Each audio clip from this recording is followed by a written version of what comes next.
Assalamualaikum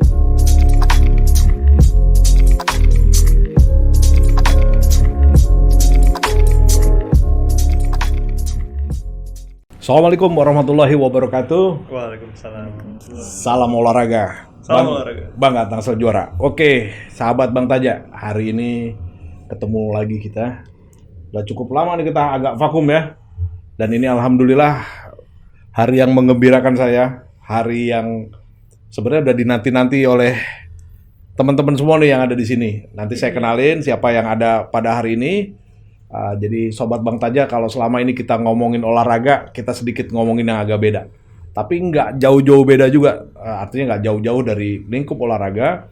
Karena yang di depan saya adalah orang-orang yang saya kenal berapa waktu lalu dan kita cukup intens bersama dengan beliau-beliau ini di Papua. Nah, selamat datang Bu Emma dan Mas Kevin. Iya, terima Apa kasih. kabarnya nih? Alhamdulillah baik. Alhamdulillah. Iya, baik. Kita juga udah agak cukup lama nggak ketemu ya. Lama sekali, Pak. Lama Setahun sekali. yang lalu. Setahun yang lalu. Itu proyek apa sih kita kemarin tuh? Boleh cerita dikit nggak, Bu Emma? Kemarin tuh kita di Papua bikin apa sih? Iya, kita di Papua itu syuting film. Hmm. Film awalnya maunya dokudrama, tapi kemudian menjadi fiksi based on true event. Judulnya Glow Kau Cahaya. Glow Kau Cahaya. Nah, teman-teman Bang Taja, sahabat Bang Taja, Bu Ani Emma ini director, sutradaranya film Glow Kau Cahaya. Jadi beliau nanti cerita sendiri, Ibu latar belakangnya dari mana, kenapa bisa terus menjadi sineas, menjadi sutradara ya. Juga dengan Bang Kevin nih. Di sini Bang, kita manggilnya orang dari Tangerang Selatan. Maklum ya. Jadi orang Tangsel tuh manggilnya Abang. Bang Kevin udah berapa lama di dunia film, Bang Kevin? Di dunia film, dunia entertain sendiri mungkin 10 tahun lah, Pak. 10 tahun ya? Kurang lebih 10 tahun. 10 tahun itu awalnya model kalau nggak salah ya? Awalnya model, lama-lama jadi... Awalnya model, terus nyoba ke apa aja, sampai... Ke apa aja tuh maksudnya apa tuh? Macam-macam, Pak. Di entertain kan ada FTV, ada Oh sinetron. iya. Terus akhirnya memutuskan buat fokus ke film. Ke film. Nah, film Glow Kau Cahaya ini film keberapa dari Abang nih? Ini film ke... Walaupun ya ininya banyak ya, sinetron sama web seriesnya banyak sih. Lumayan. Tapi kalau film layar lebar ini mungkin yang menjadi main cast ini Iya. yang ini ya. Ya, ini film pertama saya, di lead aktornya Ya. Glow Kau Cahaya. Tantangannya apa tuh kemarin waktu di Papua? Wah, ngomongin tantangan ini banyak banget ya. Karena nih sahabat-sahabat Bang Taja, beliau jadi orang Papua nih, padahal aslinya mungkin bukan dari sana kan gitu kan? Iya. Satu, culture-nya, saya belajar culture lagi. Culture Oke. Papua tuh kayak apa sih? Yes. Karena belum pernah ke sana dan belum banyak temen orang yang lahir di Papua. Akhirnya coba ke sana dengan waktu yang sesingkat-singkatnya. Saya harus mempelajari semuanya, mempelajari culture sana, karakternya gimana, Cara bicaranya. cara bicaranya. Karena logatnya, untungnya kita dulu punya kawan ya di sana yang Iya. menjadi apa namanya, jadi private inian scout, Iya, ada dialect coach-nya lah. dialect coachnya. Ya, terus saya juga belum pernah ketemu sama Ibu Emma dan pemain-pemainnya. Jadi adaptasinya cukup cepet banget waktu itu. Yes. Membangun chemistry dan lain-lain. Itu sih, Pak, kurang lebih tantangannya. Iya, emang benar itu. Jadi pas di hari H saya harus berangkat untuk syuting, beneran ini syuting ke Papua. Hari-hari sebelumnya H-3, H-2, H-1 itu bolak-balik casting.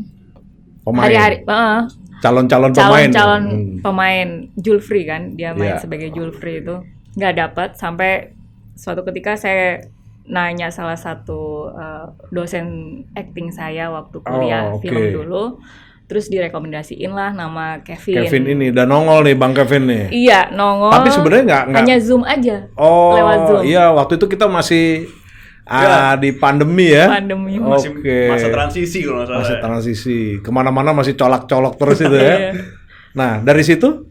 Jadi kayak 3 jam sebelum saya terbang itu saya masih Zoom dulu sama Kevin. Terus saya ada beberapa kandidat, at the end saya milih dia. Gitu. Oke, pertimbangannya apa tuh selain dapat rekomendasi? Selain dapat rekomendasi, pertimbangannya Kan maaf nih, nggak warna kulitnya nggak malah putihan beliau daripada saya nih kan gitu. ini sekarang, Pak. Oh, ini sekarang. Jadi saya melihat di motivasi, terus komitmen, terus kemudian saat screen test juga lumayan oke. Oh, oke. Jadi atas beberapa pertimbangan ya pada saat itu benar. ya. Oke, kalau pada saat itu berapa hari sih syuting dia? Shooting days-nya sekitar 28 hari keseluruhan. 28 hari. Iya. 28 hari di Papua. Di Papua itu sepertiganya. 2/3-nya di Papua. Oke. Kita ada syuting di selain tempat itu sih Iya, ya. Oke, ada kita di Jogja. Kemudian di Jogja sama Papua ya. ada 2 tempat. Pertimbangannya apa sih Bu? Waktu itu kok milih Jogja? Milih Jogja itu karena gini, kisahnya kan pengen ada perpindahan tempat, terus kemudian teman-teman migrasinya teman-teman Papua itu di mana gitu, di Jogja. Dan ternyata Jogja menjadi salah satu tempat favoritnya mereka. Oh, memang cita-citanya teman-teman saudara-saudara kita tuh begitu lulus SMA mereka memang kuliahnya banyak yang di Jogja. Di That's why itu menjadi salah satu choice ya. Iya. Oh, oke. Nah, saya balik lagi ke Bang Kevin. Kan proses belajar dialek aja juga cukup lumayan. Dan saya dengar-dengar makannya juga rada susah nih beliau ini nih. Itu karena memang habit untuk sehat atau memang udah kebiasaan? Itu lifestyle sih, Pak. Lifestyle. Saya prefer makanan yang lebih banyak protein daripada karbonya. Nah, ini nih nyangkut nih di pola hidupnya atlet nih. Karena kalau saya pikir saya kebetulan bukan mantan atlet. Saya banyak lah ketemu atlet. Saya juga dulu atlet yang makannya itu masih nggak seketat beliau nih. Makannya di hotel saya lihat, waduh. Kalorinya dihitung mungkin ya. Kalau kita udah itu memang lifestyle atau memang ada satu target? Selain lifestyle, menurut saya juga cara kerja aktor juga berat ya di lapangan. Oke. Terlebih lagi di adegan Glow Kau Cahaya ini ada adegan yang wow, cukup harus menggunakan otot dan otak ya. Jadi larinya banyak juga ya. Iya, di Glow kan dia juga mantan pelari kan juga. Iya, mantan pelari. Oh iya, jadi karakternya itu ya, mantan yang dilatih sama coach siapa namanya? Nenek kita itu? Coach Isi. Nenek Isi. Ya, nanti dikit lah kita cerita karakternya. Jadi memang udah niat gaya hidupnya memang untuk seperti itu ya. Alhamdulillah. Ya. Oke. Itu mau sampai kapan apa mau selamanya gitu? Insya Allah stick to konsistensi, Pak. Oh gitu ya. Oh, saya sih enggak deh. Susah. Oke, balik ke Bu Emma. Bu Emma, yang kita tahu bahwa ini film layar lebar pertama buat Ibu ya? Iya benar. Oh. Debut. Nah ini apa Bu? Challenge-nya debut Bu? Iya. Setelah 15 tahun warawiri dengan film pendek, dan sebelumnya saya juga udah syuting untuk film panjang tapi dokumenter dan itu nggak rilis. Oh, itu apa judulnya kalau boleh tahu? Kalau yang waktu itu mengenai apa namanya ini, saudagar Nusantara gitu. Oh, itu nggak rilis ya? Nggak rilis. Nggak boleh? Bukan. Pendananya mundur waktu itu, tapi sudah syuting keseluruhan. Itu memang kendala sendiri ya masalah pendanaan film. Iya, pendanaan film. Sponsornya mundur. Jadi ini tuh bagi saya itu kayak hadiah untuk saya itu gini. Dari 2007 begitu saya kenal film, terus film saya mampu berimpact lumayan besar. Iya. Jadi saya dulunya pernah jadi pekerja migran di Hong Kong, terus bikin film. Akhirnya film saya itu bisa ngubah teman-teman di Hong Kong kuliah gitu. Jadi menginfluence ya? Menginfluence banyak teman-teman di Hong Kong. Jadi mereka akhirnya biasanya pulang balik lagi ke Hong Kong atau investnya nggak tentu gitu, Dia habis di tidak perjalanannya menginvestasikan untuk pendidikan untuk dirinya. pendidikan, iya. Ah. Nah di situ saya jadi ketagihan dan kayak saya mikir ini gimana ya caranya di keluarga saya nggak ada yang di film, tapi saya suka gitu dengan impact yang dihasilkan oleh film, bisa ngubah teman-teman di satu negara waktu Ini itu dakwahnya lewat film. Ya. Karena saya membaca ininya tentang Bu Emma ini bahwa memang menginspirasi para pekerja migran, teman-teman kita yang ada di luar. Mereka untuk yang biasanya nggak ngapa-ngapain ya di Sabtu Minggu, sekarang ada yang menjadi tren baru ya, bahwa di sana mereka kuliah di weekend. Iya, bahkan ada yang double degree, Pak. Masya Allah. Jadi pulang setelah 6 tahun itu punya. Jadi dia pulang bukan sebagai seorang pekerja migran, tapi dia. Dan itu banyak, Pak, karena udah dibuka banyak universitas-universitas. Dan dulu adakah upaya dari Bu Emma untuk melakukan itu, untuk memang membuka itu, memang ada? Iya, itu dari film itu. Oh. Jadi 2007 begitu film itu rilis, impact-nya kan berita baik dalam negeri secara nasional. Kemudian berita yang ada di Hong Kong itu lumayan meluas. Jadi kayak membuka para pengusaha pendidikan juga terbuka untuk membuka kampus. Jadi gitu ada peluang baru. Oh ini ada nih, karena ribuan loh di Hong Kong ya. Iya, 200.000. 200.000. Zaman saya dulu. Walau nonton film Glow semua selesai udah. Nah itu ayo. Kesana yuk. Wah, kayaknya harus ke Hong Kong gitu ya. Berangkat, Pak. Wah, ini bukan sebagai Bang Taja nih kalau yang itu. Kita berangkat ke Hong Kong. Baik. Jadi kalau yang festival yang pernah diikutin oleh Mbak Emma itu memang festival-festival di film short movie sama di dokumenter ya? Iya. Di apa aja nih sih Mbak yang udah dapet? Iya, jadi setelah itu tadi impact-nya lumayan besar, akhirnya saya ketagihan, terus bikinlah beberapa submit, terus ini saya nyoba gimana ya caranya saya bisa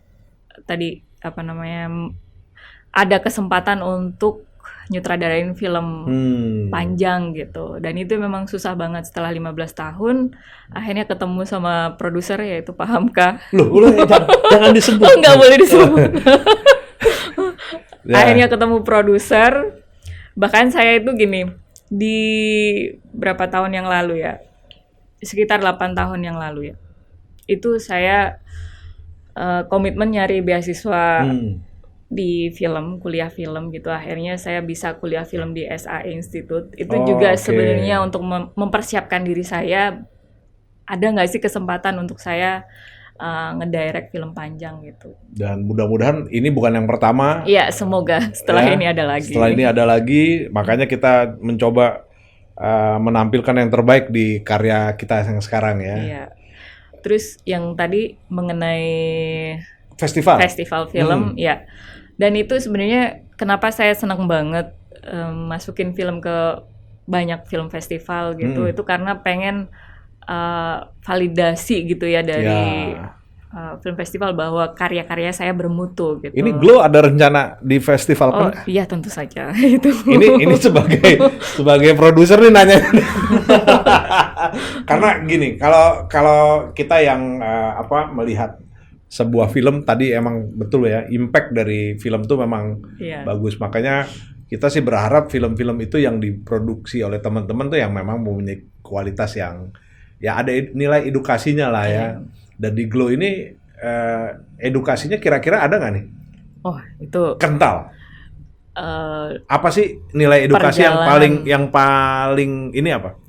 Jadi itu kalau kita nonton itu saya berharap penonton itu bisa mengalami, berempati apa yang dialami oleh Glow. Jadi kalau semisal kita semua mempunyai luka-luka di dalam diri kita, pastilah setiap manusia itu luka karena kegagalan, karena mungkin tiba-tiba harus jatuh di titik yang terendah gitu, melalui perjalanan emosi yang dimainkan oleh Glow dan teman-teman baik Julfrey dan teman-teman lainnya di film ini nih, itu akan kayak menjadi gambaran, oh ada ya orang yang bisa dari bawah terus kemudian bisa bangkit gitu. Yang biasa dikenal from zero to Hero. Jadi kalau kembali ke Jufri, Bang Kevin.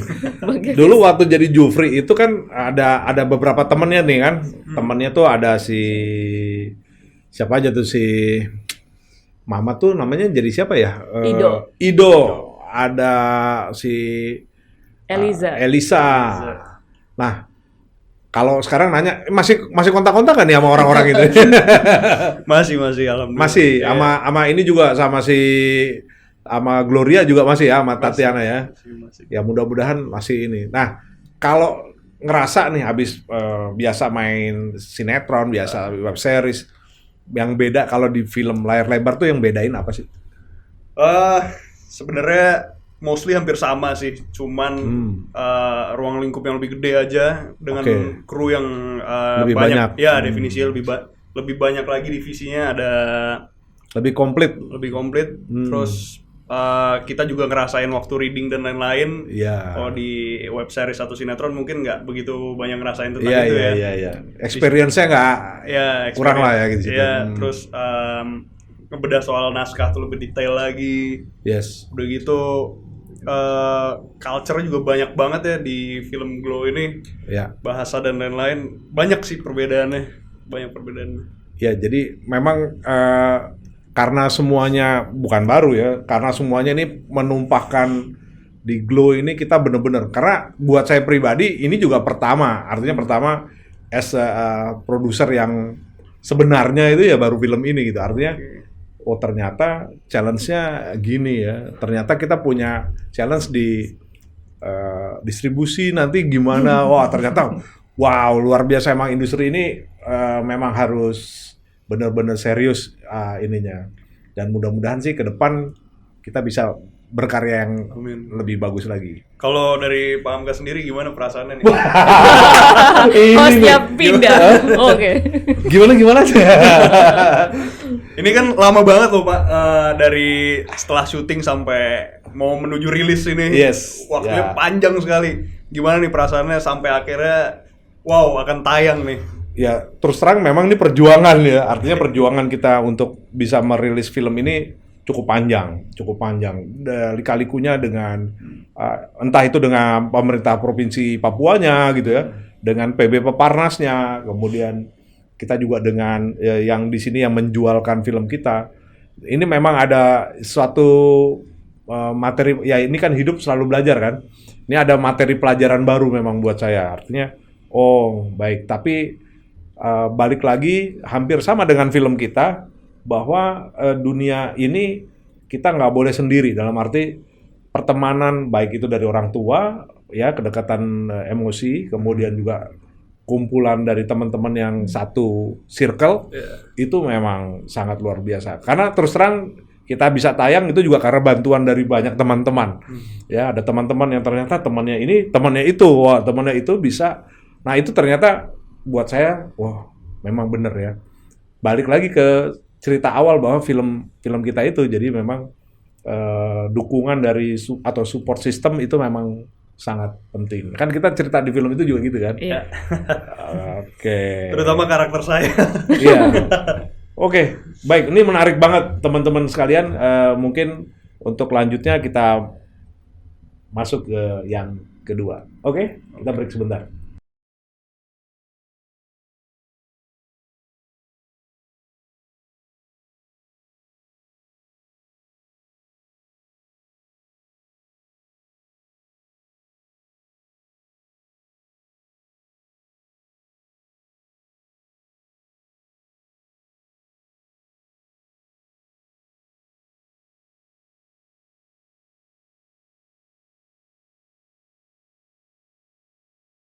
Oke, sahabat Bang Taja, ketemu lagi atau kita kembali lagi dengan orang-orang luar biasa nih di depan kita yang sedang mulai akan melakukan kegiatan, bukan kampanye ya kalau film apa ya? Promosi, roadshow ya untuk film Glow Kau Cahaya. Glow Kau Cahaya sendiri filmnya sebenarnya ini based on true story. Jadi ini kisahnya diambil langsung. Jadi ada eventnya, yaitu sebuah kegiatan besar nasional, yaitu Peparnas, Pekan Paralimpik Nasional di Papua. Jadi setelah PON itu ada Peparnas dan kita membuat film dengan latar belakang kegiatan tersebut. Jadi emang ini challenge tersendiri ya, Mbak Emma ya. Bisa diceritain nih, challenge-nya apa kira-kira yang paling banyak? Ya, tantangan waktu syuting di Papua. Di sana itu gini, karena background asal saya dari Jawa, terus kemudian bahasa juga bahasa Indonesia beda banget gitu. Dari lingkungannya itu udah beda. Dari sana karena matahari terbit dari timur. Ya. Itu panasnya itu kayak double dari di Jawa. Ya. Itu yang pertama yang harus saya adaptasi gitu. Dan itu adaptasinya harus cepat. Terus yang kedua dari bahasa. Bahasa itu sebenarnya yang paling sulit. Bahkan pas waktu riset itu saya harus tim development story-nya itu harus ada satu anak Papua gitu. Iya. Itu yang akhirnya ngebantu saya untuk gimana caranya mulai dari kayak daun gatal itu buat apa, itu sebenarnya kisah-kisah dari mereka yang emang tinggal di sana. Itu gitu. lokal wisdomnya yang kita angkat gitu. Iya. Terus jadinya pas waktu syuting sebenarnya selain kita beradaptasi dengan lingkungan yang sangat panas. Walaupun itu indah banget ya, super indah di sana. Aduh, keren banget. Hijau, lihat gambarnya tuh, biru, langit beauty biru, shot-nya, hijau, iya. Ya, keren. Tapi memang karena harus cepat, adaptasinya cepat, waktunya cepat ya itu. Dari dialog-dialognya harus ada. Karena kita yang kejar-kejaran sama eventnya itu sendiri. Dan nggak bisa diulang kan? Kita pinjem eventnya itu. Gitu. Jadi sahabat Bang Taja, filmnya itu ceritanya eventnya mah jalan aja. Jadi yang menyesuaikan adalah kita krunya. Sebagai kru. Ya, itu juga kita kejar-kejaran tuh. Kita pernah ngejar kegiatan di Stadion Lukas NMB misalnya waktu itu ya. Iya. Kita sempat bagi 3 tim. Ya. Untuk dapetin semua footage yang kita inginkan. Karena kalau nggak salah Kevin karena waktu itu jadi kayak semacam apa tuh? Fotografer, Pak. Fotografer dari jadi fotografer dalam event gitu. Oh, oke. Jadi yang ngeliput kegiatannya Peparnas ya? Iya. Oh, jadi karena emang di situ kita mau memperlihatkan kepada masyarakat bahwa Papua yang dulu siapa tuh ada kru kita kan begitu berangkat, Pak, nanti di sana nginepnya di mana, Pak? Katanya. Emang lu pikir di Papua nggak ada hotel gitu ya? Karena itu memang persepsi. Nah, ini memang di film ini kita memberikan message, salah satunya adalah Papua itu udah sama loh sama daerah-daerah lain yang di Indonesia kan gitu ya. Sehingga itu harus digambarkan oleh di sosoknya Kevin lagi, bukan Kevin, Jufri sebagai fotografer ngambilin footage foto itu. Iya, treatmentnya memang seperti itu biar nggak terpisah dari ceritanya. Bagaimana dokumentasi dan kegiatan itu ada di dalam film tapi tidak terpisah dari film. Jadi akhirnya ada sosok yang main di film yaitu si Jufri itu sebagai fotografer acara Peparnas tersebut. Karena realnya di Peparnas itu memang kebetulan saya juga kita pegang kegiatan opening closingnya Peparnas ya. Itu kita memang ngambil volunteer tuh yang kayak model Jufri. Jadi kita ada hampir 3.000 kita volunteer yang ada di Papua, baik penari, LO, yang kayak tadi itu juga tuh kayak fotografer. Jadi sebagai penggambaran ya di film itu memang nyata bahwa kegiatannya ada. Ya sekali lagi bahwa itu menggambarkan Papua tuh udah luar biasa bisa menggelar event sebesar itu kan gitu ya. Wah, tapi bener-bener ya, saya belum pernah syuting dengan ambience-nya yang seperti ini. Wow, saya syuting di keadaan yang beneran lagi berjalan gitu. Iya, itu kita kejar-kejaran tuh kan. Wah, itu deg-degan setengah mati sih. Untuk dapat Saya nggak boleh salah sama sekali. Soalnya Joffrey itu masuk wawancara atlet beneran kan, atlet beneran. dan dia nggak tahu kalau itu kita lagi syuting. Iya.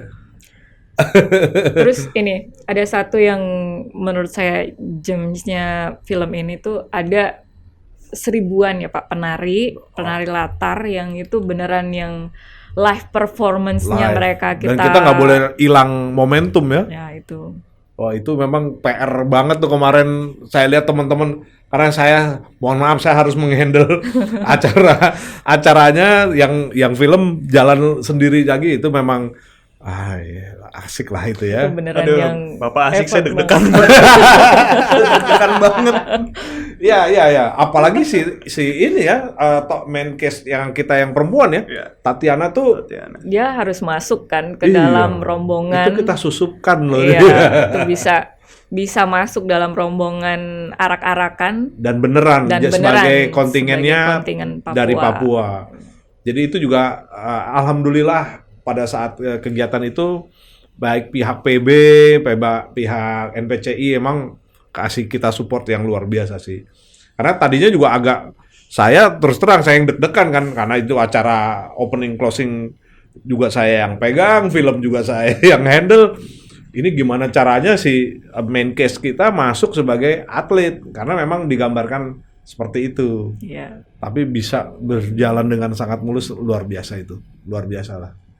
Ya, Kita lari-larian yang ngambil Mbak Anggun nyanyi itu. nyanyi ya. Ya karena kan ini kegiatan yang buka itu kan Pak Wapres. Iya. Kemudian yang nutup Pak Presiden. Ini juga baru pertama kali loh di Indonesia. Ini ngomong pertama kali jadi ingat. Ini film kita film pertama nggak sih yang memang the real event kemudian yang garap olahraga? Pernah ada nggak pengetahuan Mbak Emma? Olahraga belum ada. Belum ada ya? Yang real event ya. Kalau yang dibikin murni fiksi, Olahraga based on true story banyak. Kalau Kalau yang beneran settingnya beneran baru film kita nih. Kita film Mbak. film kita Baru film ya. kami, Pak. Oh, that's why ini kenapa juga harus ditonton sama orang-orang. Betul sekali. Jadi apa nih? Tadi udah satu nih karena based on true event. Ya. Apalagi kira-kira kenapa orang harus nonton filmnya Glow? Ya, salah satunya nih ada satu setting yang cukup indah gitu, penuh dengan ketenangan, yaitu rumahnya Glow. Itu tuh sebenarnya kayak sebulan sebelum syuting itu kan kita reki ke sana. Ini yang di Sentani ya? Sentani ya, di Sentani Oke. itu. Itu tuh effortnya luar biasa. Jadi seperti membangun satu rumah baru gitu di situ. Itu Jadi mahal loh katanya rumahnya tuh. Terus jadi itu kayak kita akan lihat bagaimana sisi lain dari kehidupan masyarakat Papua. Iya. Yang mungkin yang kita tahu banyak yang ada di hutan atau Iya. apa gitu. Nah, Iya. ini di antara danau Sentani dan Itu keren banget. bermandikan cahaya senja yang Iya. Itu cantik. anak senja kalau di sana pasti pada langsung melo tuh pokoknya. anak senja. Karena balik lagi tuh ke cerita itu, karena kita waktu reki ya udah langsung pokoknya rumah ini kan itu. Iya, rumah ini.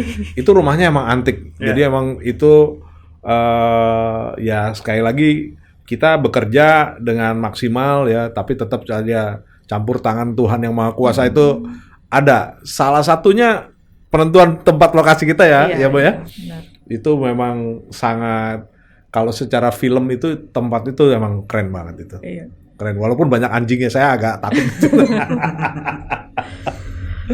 Terus juga ini Pak, selain itu kalau kita pengen nonton salah satu cast kita, Ido itu kan semula dia biasa, kalau yang kita tahu kan dia biasa stand up comedy. Iya, Nah, Edo itu Mamat Al-Katiri ya. iya, Muhammad Al-Katiri. Nah, di film ini nih dia pertama kalinya nge-rap sebagai rapper. Oh, I see. Makanya dia di bercandaannya ada tuh di salah satu scene-nya. Scene-nya ya. Kayaknya enakan nge-rap daripada stand up comedy Stand up kan. comedy Karena stand up-nya dia garing gitu ya. Garing gagal di situ. Iya. Itu menarik banget. Ada siapa aja sih cast-nya? Bu Sutradara siapa aja nih? Ada yang pertama Kevin Royano sebagai Ya, Julfri. sebagai Julfri. Terus ada Tatiana Akman, dia sebagai Gloria Oke. Simbiak. Terus ada Bu Ratna Riantiarno sebagai Yes. Nenek Isi. Ada Mbak Wulan Guritno, dia sebagai Coach Wati. Terus ada Putri Nere sebagai mamanya Glo. Oke. Ada lagi Cak Percil. Wah iya. Cak Percil ini juga cukup lumayan menyedot komedi. emosi. Karena satu sisi ada komedinya, satu sisi ternyata dia punya sesuatu di balik itu ya. Iya. Itu nonton dulu biar nggak usah kita kasih tahu semua. Oke. Nanti spoiler. Iya.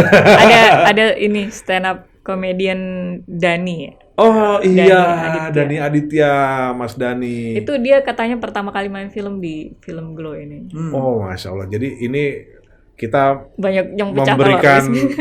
banyak pecah telur dan biasanya insya Allah itu adalah satu pasti yang pecah telur tuh menampilkan yang terbaik pasti kan gitu ya. Iya. Dan mudah-mudahan emang ini film bagus, layak ditonton oleh masyarakat Indonesia. Amin. Karena kalau nggak salah ini udah pernah diputar di Singapura ya Bu ya? Iya.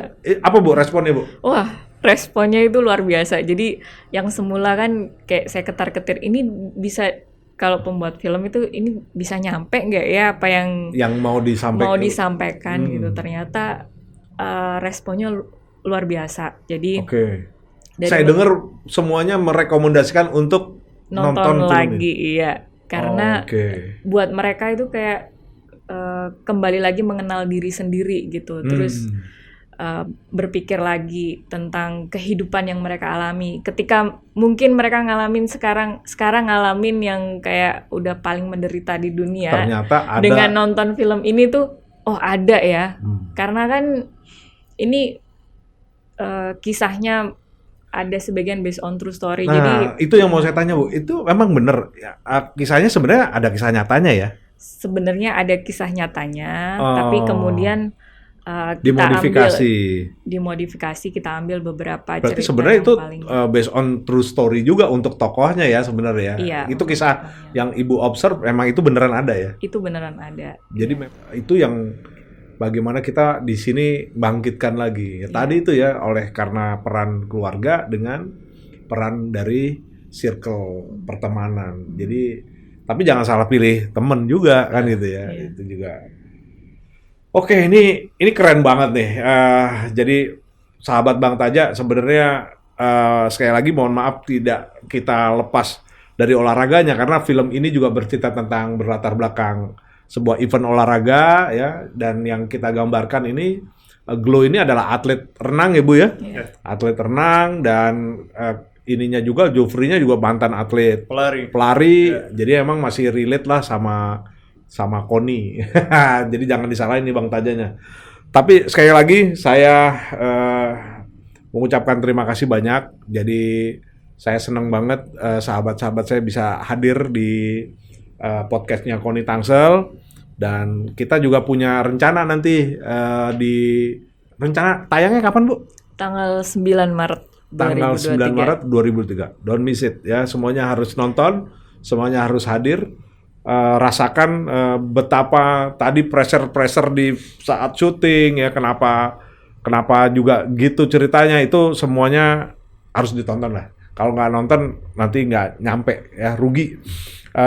Saya berharap film ini bisa punya impact yang positif buat masyarakat, karena sekali lagi kalau kita nonton film jangan hal-hal negatif yang malah tersampaikan, tapi justru sebaliknya ya, karena ini satu based on true event-nya yang menarik sih menurut saya.